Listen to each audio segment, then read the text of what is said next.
9장 용서와 치유의 시간.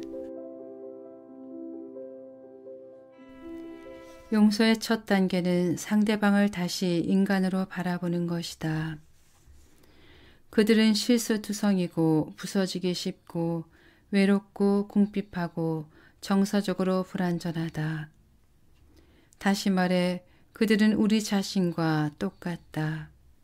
그들 역시 오르막길과 내리막길로 가득한 인생길을 걷고 있는 영혼들이다. 영국으로부터 독립을 준비하던 인도는 종교 전쟁에 휩싸였습니다. 내전 중에 회기도에게 아들을 잃은 한 힌두교도가 마하트마 간디를 찾아가 물었습니다. 어떻게 하면 회교도들을 용서할 수 있습니까? 하나밖에 없는 아들을 죽인 자들에 대한 미움이 마음속에 가득한데 어떻게 하면 제가 다시 평화를 찾을 수 있을까요? 간디는 그 남자에게 고아가 된 적의 아들을 입양해 자식처럼 키우라고 말했습니다. 삶을 제대로 살기 위해서는 용서가 필요합니다. 용서는 마음의 상처를 치료하는 방법이며 우리를 다른 사람과 연결하는 방법입니다. 우리 모두는 상처를 받습니다. 우리는 그런 고통을 겪을 만한 일을 하지 않았는데도 상처를 입습니다. 그리고 진실을 말하자면 우리도 다른 사람에게 상처를 입혀왔습니다. 문제는 상처를 입는 것이 아니라 상처 입힌 사람을 용서할 수 없거나 용서하지 않으려는 것입니다. 그것이 바로 우리를 계속 아프게 하는 상처입니다. 우리는 이런 상처들을 쌓으며 살아가지만 그것을 치유하는 방법은 배우지 못했습니다. 용서가 필요한 이유가 그것입니다. 물론 우리는 용서에 대한 선택권을 가지고 있습니다. 그러나 역설적이게도 용서의 선택권은 상처를 입힌 사람보다 상처를 받은 사람에게 더 중요한 이기적인 행동입니다. 죽음을 앞둔 사람들은 살면서 느끼지 못한 평화를 되찾는 경우가 종종 있습니다. 죽음이란 모든 것을 내려놓는 행위이기 때문입니다. 용서도 마찬가지입니다. 용서하지 않을 때 우리는 오래된 상처와 분노에 매달립니다. 과거의 불행한 기억을 떠올리면서 분노를 되새김질합니다.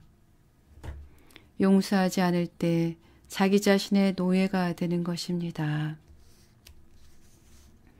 용서는 우리에게 상처를 준 사람에 대해서나 우리 스스로에 대해서나 많은 것을 가르쳐 줍니다. 용서는 다시 한번 진정한 자신이 될 수 있는 자유를 줍니다. 그리하여 모두가 관계를 새롭게 시작할 기회를 얻습니다.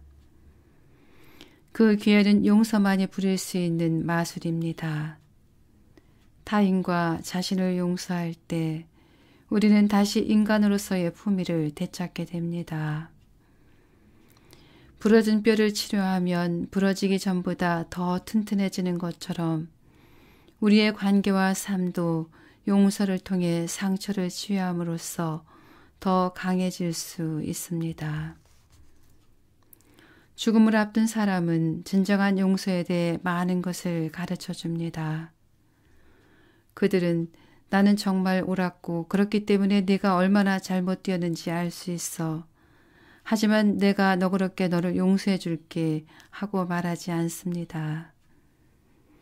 그 대신 그들은 잘못한 건 너나 나나 다 마찬가지야. 그렇지 않은 사람이 어디 있겠어?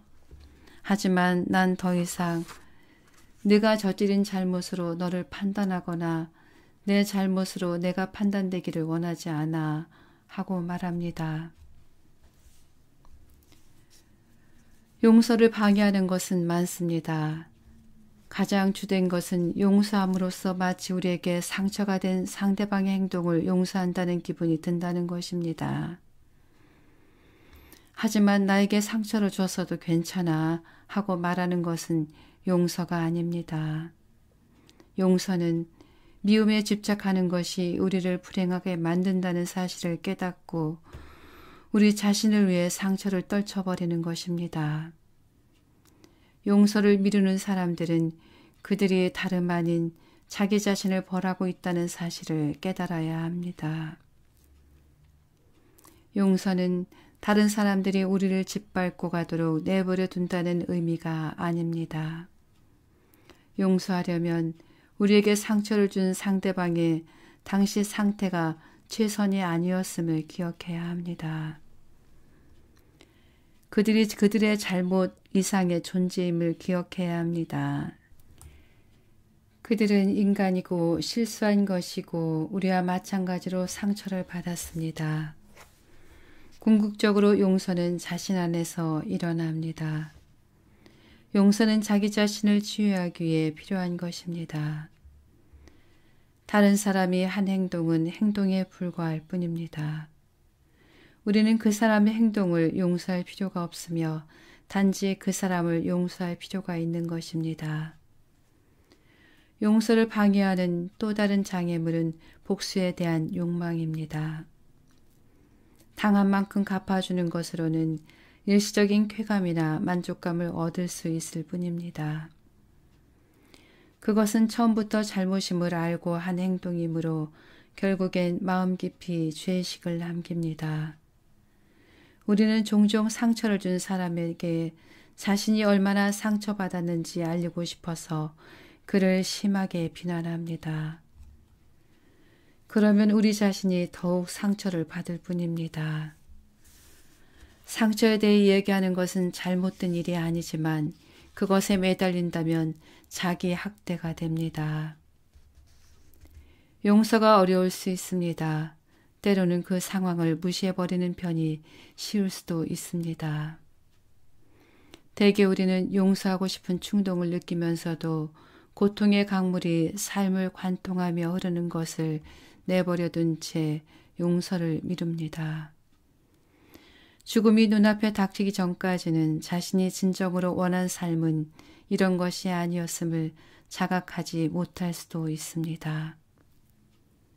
또한 그 강을 맑게 할 수 있는 시간이 삶에는 충분하지 않다는 것도 느끼지 못할 수도 있습니다. 용서하지 않으면 그 자리에 발이 묶이게 됩니다. 우리는 이 오래된 장소에 익숙해져서 남을 용서하려고 할 때면 마치 위험을 무릅쓰고 미지의 땅을 찾아 나서는 것 같은 기분이 듭니다. 관계를 회복하기보다는 누군가를 비난하기가 더 쉬운 경우가 많습니다. 모든 초점이 상대방의 잘못에 맞춰져 있는 사람에게 자기 자신의 문제는 보이지 않습니다. 용서함으로써 우리는 살아갈 수 있는 힘을 되찾고 불쾌한 사건을 딛고 더 잘 될 수 있습니다. 상처 속에서 살아가는 것은 자신을 영원한 피해자로 만드는 일입니다. 용서는 상처를 초월하게 합니다. 우리는 어떤 사람이나 어떤 일 때문에 영원히 상처받은 상태로 있어서는 안 됩니다. 용서하는 법을 간단하게 몇 단계로 정리해서 말하는 것은 마치 세상을 구원하는 방법에 대해 말하는 것과 같습니다. 용서란 그만큼 어려운 일입니다. 용서하려고 할 때 속이 뒤틀리는 느낌을 맛볼 수도 있습니다. 때로 마치 자기가 세상을 구원하는 것 같은 느낌이 드는 것도 이런 이유입니다. 하지만 실제로 그것이 우리가 세상을 구원하는 방법입니다. 어린 시절 우리는 남에게 상처를 주면 곧바로 미안해 하고 사과했습니다. 하지만 어른이 된 지금 이렇게 사과하는 사람을 만나기란 쉽지 않습니다. 그리고 사과를 받더라도 그걸로 충분하지 않다고 생각합니다.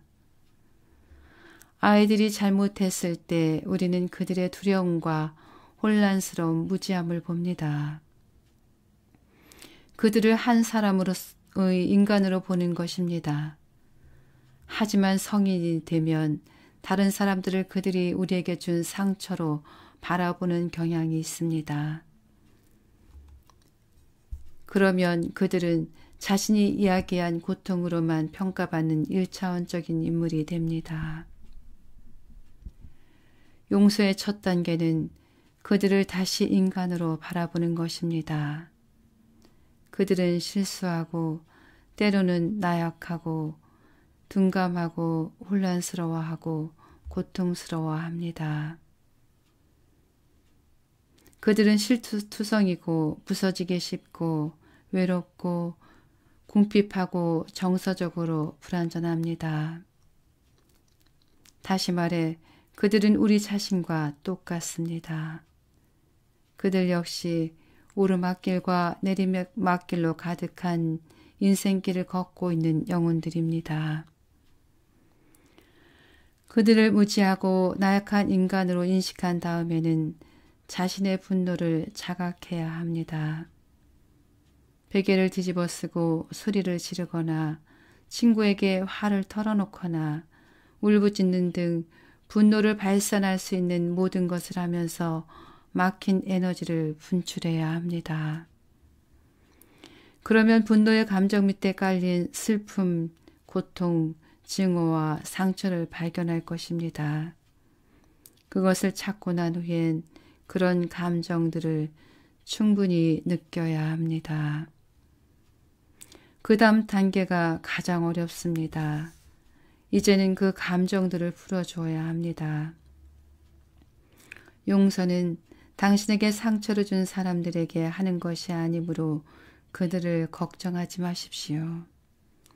그들이 한 행동은 당신보다는 그들의 세계, 그들 자신의 문제와 더 많이 관련되어 있습니다. 그들과의 감정적인 고리를 끊을 때 우리는 자유를 발견할 것입니다. 누구나 해결해야 할 문제를 지니고 있으며 그것은 우리와는 관계없는 일입니다. 우리에게 중요한 것은 우리 자신의 평화, 우리 자신의 행복입니다. 상대방이 저지른 행동이 너무 공격적이어서 용서가 불가능하게 느껴질 때도 있습니다. 엘리자베스 만의 경우가 우리에게 인내, 사랑, 분노, 용서에 대해 많은 것을 가르쳐 줄 것입니다. 알리시아에게는 분노한 일이 많았습니다. 10대였을 때 그녀는 가족들과 함께 나치에 체포되어 집단 수용소로 보내졌습니다. 그곳에 도착한 직후 그녀는 보초병에게 가족이 어디에 있는지 물었습니다. 그는 저기에 있어 하고 말하며 아무렇지 않게 큰 굴뚝에서 나오는 연기를 가리켰습니다. 얼마 후 연합군이 들어와 수용소가 해방되자 알리시아는 덴마크로 가서 스웨덴행 기차를 기다렸습니다. 다른 생존자들과 함께 있었지만 가족은 없었습니다. 그때 마신 커피의 맛을 평생 잊지 못할 거예요. 어떤 것도 그 맛과 비교할 수 없어요. 그때 한 간호사가 여자 한 명과 남자 한 명을 데려와서 자신들도 집단 수용소의 생존자라고 말했습니다. 가방을 가지고 있는 걸로 봐 거짓말 같았어요. 수용소에서 나온 사람들은 아무도 가방을 가지고 있지 않았어요. 우리는 여분의 옷 한 벌도 없었거든요. 이 두 여자와 한 남자는 우리에게 어떤 수용소에서 왔는지 어떻게 그곳에 갔는지 질문했어요. 사람들은 그 질문에 대답을 해주었죠. 다음 날 아침 우리를 스웨덴으로 데려다줄 기차가 도착했어요. 나는 질문을 한 여자 2명 그리고 다른 생존자 3명과 함께 한 객실에 들어갔어요. 두 여자가 가져온 가방 때문에 객실에는 여유 공간이 많지 않았죠. 두 여자는 바닥에 앉고 다른 세 사람은 의자에 앉고 나는 위쪽에 짐바지용 선반으로 올라갔어요. 그날 밤 모두 잠들어 있는데 이상한 소리가 들렸죠. 나는 숨을 죽이고 지켜봤어요. 밑에 있던 두 여자가 가방을 열더니 그 안에 있던 나치 친위대 복장을 한 사람들의 사진을 찢어 창밖으로 버리는 것이었어요. 수용소에 있던 사람들은 아무도 보초병의 사진을 갖고 있지 않았어요. 개인 소지품이 허락되지 않았거든요. 어느 역에 도착하자 공무원 몇 명이 기차에 올라와 우리에게 질문을 했어요.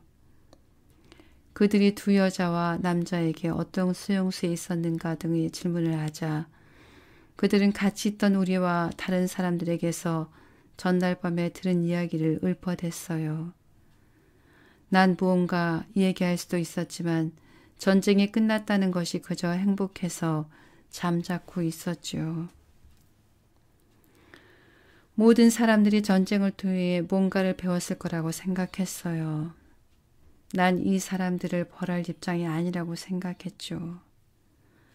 그들을 벌하는 건 신의 몫이라는 생각이 들었어요. 우린 스웨덴에 도착했고 그 후로 그들을 다시는 보지 못했어요. 난 그 사람들이 한 일을 용서한 게 아니에요. 용서는 내가 하는 것이 아니라 신이 하는 것이라고 믿었을 뿐이죠. 그들의 운명을 결정하는 것은 내가 할 일이 아니었어요. 남동생, 부모님, 다른 많은 사람들이 죽어갔는데 내가 어떻게 괜찮아 용서해 줄게 하고 말할 수 있었겠어요. 하지만 복수하고 싶은 욕망을 마음속에 담아두지 않는 것이 중요했죠. 수용소에 있을 때는 매일 아침 거리를 청소하러 갔어요.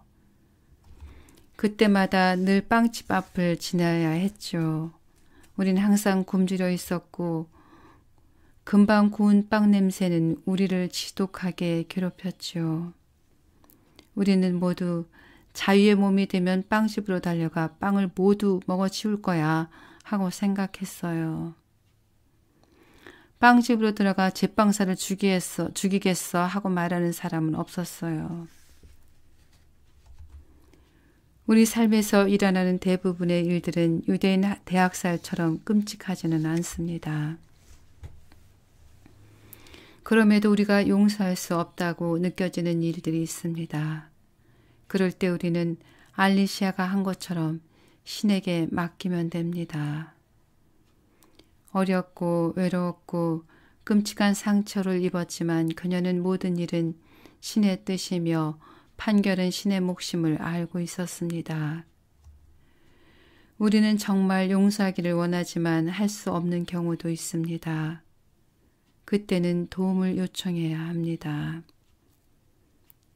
신이여, 용서하고 싶지만 그럴 수가 없습니다. 부디 저를 용서해 주세요. 우리 모두가 언제나 용서를 실천할 수 있기를 바라지만 그것은 그만큼 어려운 일입니다. 인간인 우리가 모든 경우에 모든 사람을 완전히 용서한다는 것은 불가능합니다. 나 엘리자베스 키블러로스 역시 때로는 용서하기 힘들 때가 있는데 내가 죽기 전에 모든 것을 용서하지 못하고 죽더라도 상관없습니다. 나는 성자가 아니기 때문입니다. 많이 아파서 움직일 수 없었을 때 나는 간병인의 도움을 받아야 했습니다. 나는 그들이 날마다 엄청난 양의 쓰레기를 버리고 있음을 알아차렸습니다. 매일 커다란 비닐봉지 여러 개에 들어갈 분량이 나왔습니다. 그 당시 나는 침대에 누워 생각했습니다. 내가 저렇게 많은 쓰레기를 만들어낼 리가 없는데. 내가 그것에 대해 묻자 그들은 단지 쓰레기를 버리는 것뿐이라고 대답했습니다. 다시 움직일 수 있게 되었을 때에야 나는 그들이 날마다 내게서 물건을 훔쳐내고 있었음을 알았습니다. 그들은 금전적 가치가 있는 물건뿐만 아니라 전에 살던 집에 화재가 난 뒤에 남은 몇 안 되는 기념품마저 훔쳐갔습니다. 그림, 졸업장, 학위증서도 훔쳐갔습니다. 다행히 나는 심장이 튼튼했기 때문에 심장마비를 일으키지는 않았습니다. 그들을 용서해야 하지만 그러고 싶지 않습니다. 아직은 아닙니다. 나는 용서하려는 노력조차 하지 않습니다. 분명 나는 아직 준비가 되어 있지 않습니다. 우리가 가장 많이 용서해야 하는 사람은 자기 자신입니다. 자신이 한 일에 대해서나 자신이 하지 않은 일에 대해서까지 자신을 용서해야 합니다. 잘못을 저질렀다는 생각이 들어도 스스로를 용서해야 합니다. 배움을 얻지 못했다고 생각하면 얻지 못한 것에 대해서도 용서해야 합니다.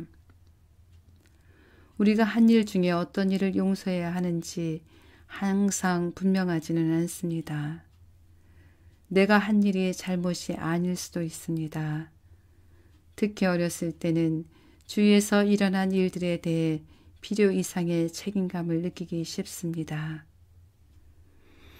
알리시아는 아주 어렸을 때 처한 끔찍한 상황에 대해 만일 그때 내가 그렇게 했다면 어떻게 되었을까 하고 가정함으로써 자신을 괴롭혀온 것을 용서해야 합니다. 그녀의 가족은 수용소에 도착한 후 무장한 보초병 앞에 서게 되었습니다. 보초병은 그녀에게 남동생의 나이를 물었습니다. 그녀는 13살이라고 대답했습니다. 그녀는 남동생이 유대교의 전통에 따라 이제 막 성인식을 치렀다고 자랑스럽게 말했습니다. 아이들을 제외한 남자들이 곧바로 가스실로 보내졌다는 사실을 알게 된 후 그녀는 자신의 말이 동생을 죽음으로 내몰았다는 생각에 고통스러워했습니다. 나이를 속였어야 했어요. 내가 동생의 진짜 나이를 말하지 않았다면 그 애는 살았을 거예요. 내가 동생을 죽음으로 내몰았다는 생각이 자꾸 들어요. 아직까지도 알리시아는 남동생을 그리워하고 있으며 만일 내가 그렇게 하지 않았다면 어떻게 되었을까 하고 생각합니다. 그녀는 잘못된 죄책감으로부터 빠져나와 스스로를 용서해야 합니다. 우리들 대부분은 알리시아만큼 큰 문제에 부딪히지 않습니다. 하지만 거의 매일 스스로를 부족하다거나 바보라고 생각합니다.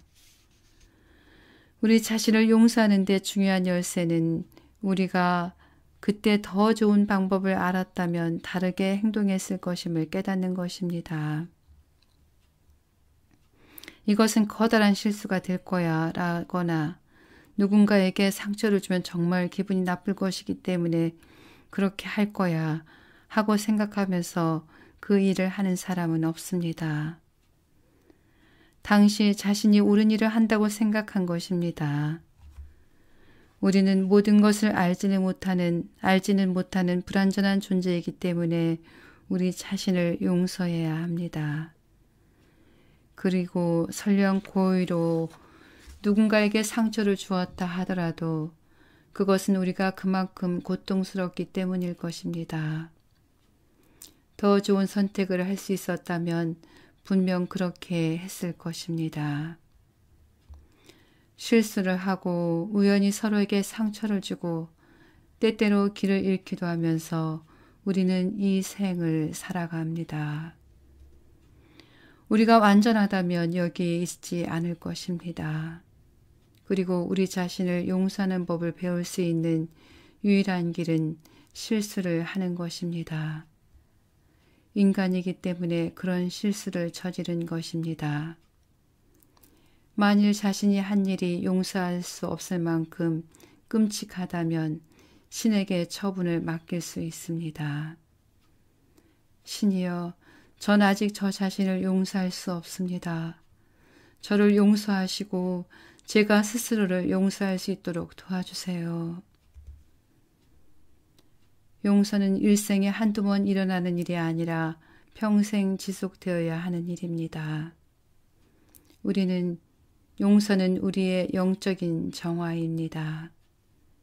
용서는 우리를 평화롭게 하고 사랑과 접촉하도록 도와줍니다. 우리가 해야 할 일은 다시 한번 마음을 여는 일입니다.